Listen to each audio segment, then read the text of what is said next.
जी।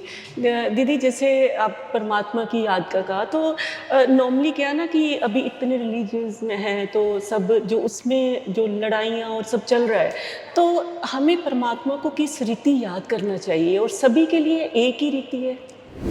तो परमात्मा हमारे माता पिता स्वामी शिक्षक सतगुरु सब वो एक है। तो प्यार से उनको याद करने से सर्व प्राप्ति हो जाती है, कोई मुश्किल है ही नहीं। केवल जब हम अपने को शरीर समझते हैं तो फिर शरीर के संबंधी याद आते। तो जब हम सब उस एक को याद करते हैं तो सबके लिए हम आपस में एक संबंध बना के रखते हैं, भाई बहन का। आजकल हर एक ने अपने पैगाम्बर को सामने रखा है और वो जो परमात्मा है उससे थोड़ा दूर चले गए हैं। तो जब परमात्मा के नज़दीक आते हैं तो फिर ये जो कॉन्फ्लिक्ट रहती है वो समाप्त हो जाती है। जी। ਅੱਜ ਤੁਹਾਨੂੰ ਮਿਲਵਾਉਣ ਜਾ ਰਹੇ ਹਾਂ ਉਹਨਾਂ ਸ਼ਖਸੀਅਤ ਨਾਲ ਜਿਨ੍ਹਾਂ ਦੀ ਮਿੱਠੀ ਜੀ ਮੁਸਕਾਨ ਹੈ ਤੇ ਫਰਿਸ਼ਤੇ ਜਿਹੀ ਚਾਲ ਹੈ ਜੀ। ਇਹਨੇ ਬ੍ਰਹਮਾ ਕੁਮਾਰੀਜ਼ ਦੇ ਐਡੀਸ਼ਨਲ ਡਾਇਰੈਕਟਰ ਬੀਕੇ ਰਾਜਯੋਗਨੀ ਜयंती दीदी जी, ਜਿਹੜੇ कि डायरेक्टर ने लंदन ब्रह्मा कुमारीज से। दीदी जी बहुत बहुत स्वागत है आपका। दीदी जी आपकी जैसे मैंने मुस्कान और फरिश्तों जैसी चाल की बात की, क्या राज है उसमें? जब परमात्मा की याद रहती तो नेचुरली ही चेहरे पर वो मुस्कुराहट आ जाती है, क्योंकि परमात्मा हमें कितना सुख देता, कितना शांति देता, कितना प्यार देता। तो हर एक यदि परमात्मा की याद में रहे तो फिर उनके चेहरे पर वो ज़रूर मुस्कान आ ही जाती। जी। दीदी जैसे आप परमात्मा की याद का कहा तो नॉर्मली क्या है ना कि अभी इतने रिलीजियस में हैं तो सब जो उसमें जो लड़ाइयाँ और सब चल रहा है, तो हमें परमात्मा को किस रीति याद करना चाहिए और सभी के लिए एक ही रीति है? सबका परमात्मा माता पिता वो एक ही है, जिसके लिए विशेष यहाँ पर ग्रंथ में भी है कि एक ओंकार निराकार। तो वो जो लाइट स्वरूप है, ज्योति स्वरूप, उनको कोई फिजिकल आकार या सूक्ष्म आकार नहीं है, वो है ही निराकार ज्योति स्वरूप। तो सब आत्माओं का एक ही वो पेरेंट है।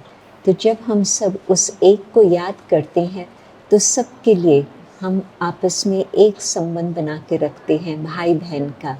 आजकल हर एक ने अपने पैगाम्बर को सामने रखा है और वो जो परमात्मा है उससे थोड़ा दूर चले गए हैं।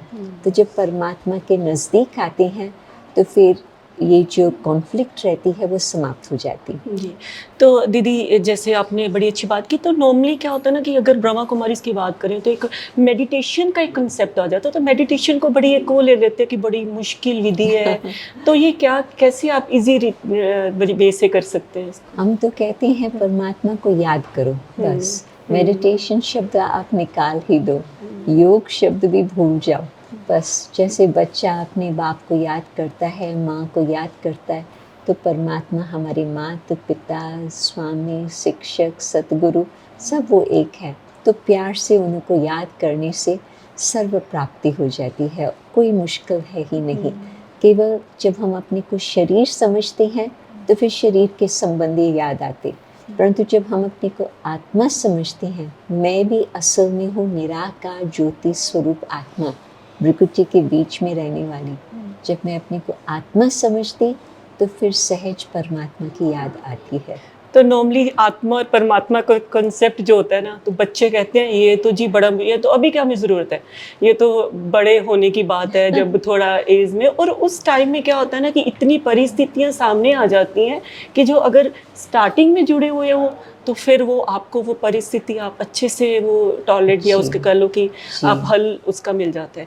कितनी ज़रूरत है आज बहुत अर्ली एज में जुड़ने की? मैं जब 8 वर्ष की थी तो मेरी माता जी ने ये ज्ञान प्राप्त किया। तो हमें रात्रि को रोज़ बिठाती थी और 5 मिनट हम शांति में बैठते थे, फिर वो कुछ सुनाती थी।